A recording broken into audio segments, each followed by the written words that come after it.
most people look at a lion and go, regal, king of the jungle, but man-eater. I think a lot of people think I'm dancing with death. Naturally, one's going to go, well, this guy's crazy and it's only a matter of time before he gets eaten.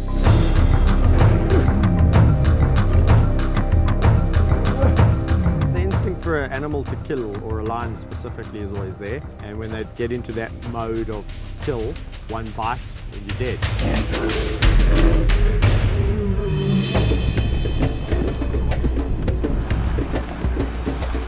You won't find a lion roaming the wilds of Australia. And you'll never find anyone like this man. In truth, there's no other animal that will humble you quicker than a lion.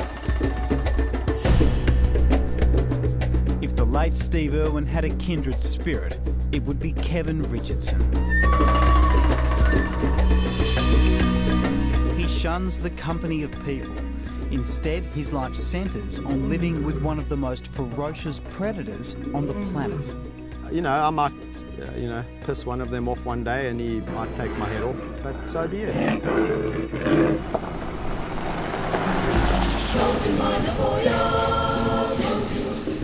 To understand Kevin's obsession, I've travelled thousands of kilometres to southern Africa. You get adventurers in the world, man, pioneers, explorers. Without them, without those people in the world would still be, such a small little place. Christopher Columbus and all these adventurers, people must have thought they were completely loony in their time. Loony as it may sound, we're heading straight into lion territory. You get some of the prides are really grumpy and will eat you pretty quickly, but it's only a matter of time before one of them comes and investigates you, and the rest could be history. You don't get nervous? No. No, but I think if I was getting nervous, then, after this period of time, I think I should be sitting myself down and saying, well, what are you actually doing here? Kevin is preparing to walk freely among a pride of lions with no cage and no protection. You always got to observe who looks like they're grumpy, who looks like they're affable, before you just go in there guns blazing.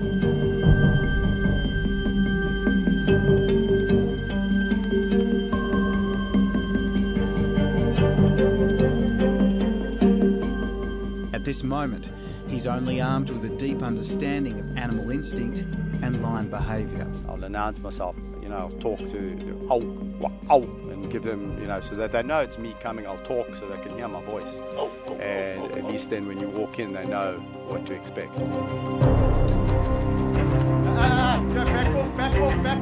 Back away. But then something incredible happens. Come on, push our pig lion sandwich. This is a love story like no other.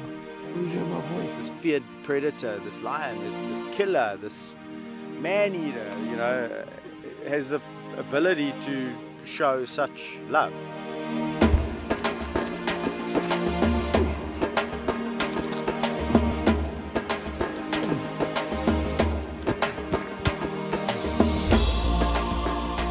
Far from being mindless man-eaters, Kevin believes the lions have a gentle side that few know about. No, so you come to say hello now, eh? What amazes me is they jump on me gently. They don't unsheath their claws. And when they bite me, it's gentle. But don't be fooled. These big cats are far from tame. So I'm filming from the safety of a cage. And as I found out, they don't take too kindly to strangers. Suji. Anyone else would run 1,000,000 miles from these cats. When you walk up to them, what do you see?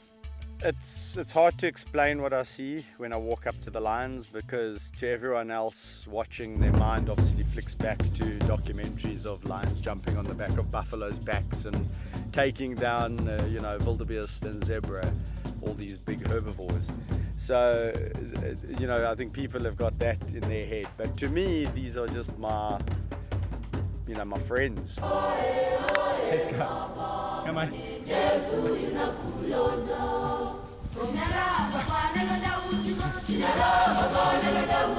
I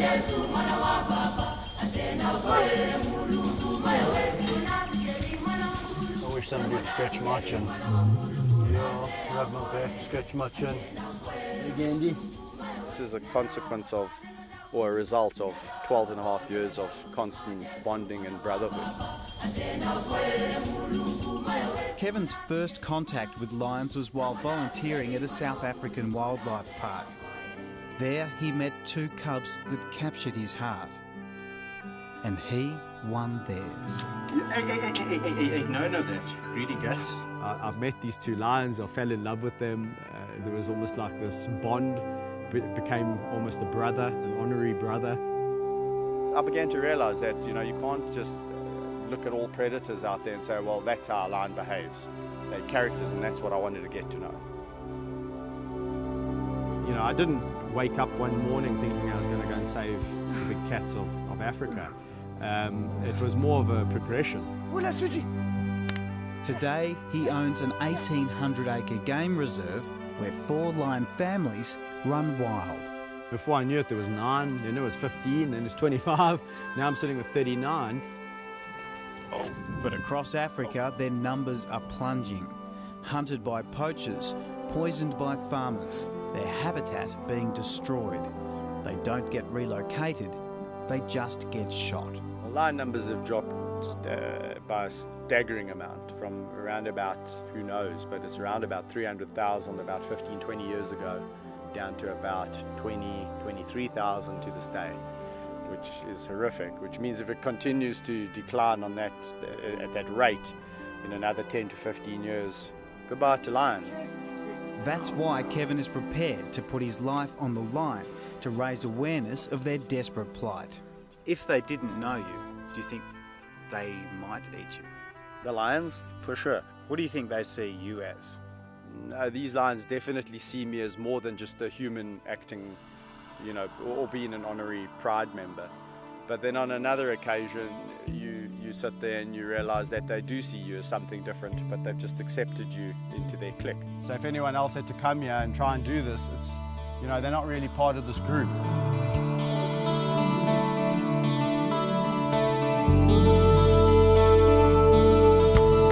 If anyone could understand the love that they have for their pet, I could probably say times that by 10.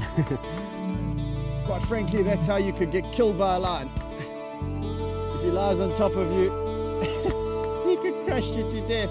Ah, Kaiser, please, my boy.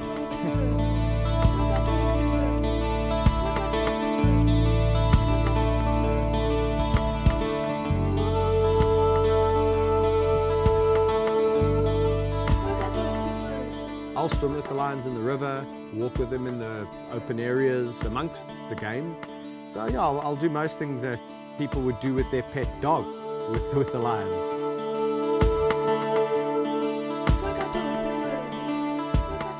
That even includes afternoon naps. He says, Shush now. I'm sleeping. Are there times when you're not welcome? Well, there's times when you feel less welcome into a pride of lions, and there's times when you walk in there and you just feel like you rule the roost, and that everyone's just full of love and wanting a piece of you. But their violent instinct is just under the surface the whole time. One wrong move and everything can flare up.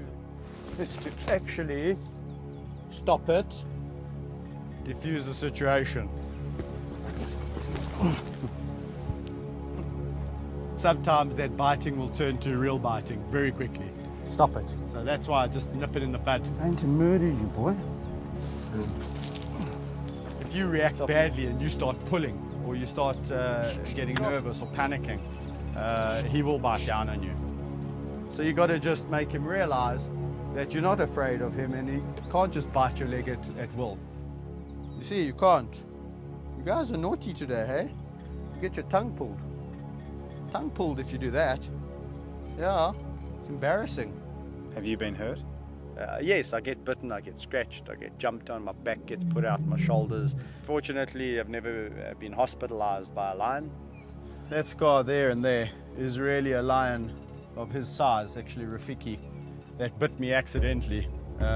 This canine here, the top one, went straight through to the bone almost, and that was the bottom one. Didn't go in quite as deep, but that was really just a bite out of a reaction. He got a bit of a fright and he turned around and whack right through the arm. Stop that!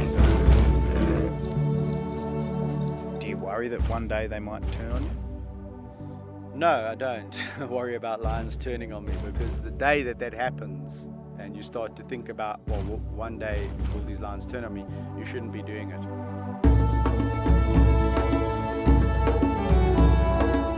Don't have any regrets. I live a no regrets policy in my life, so I'll probably do it all the same again if I was brought back down to earth again, given a second chance.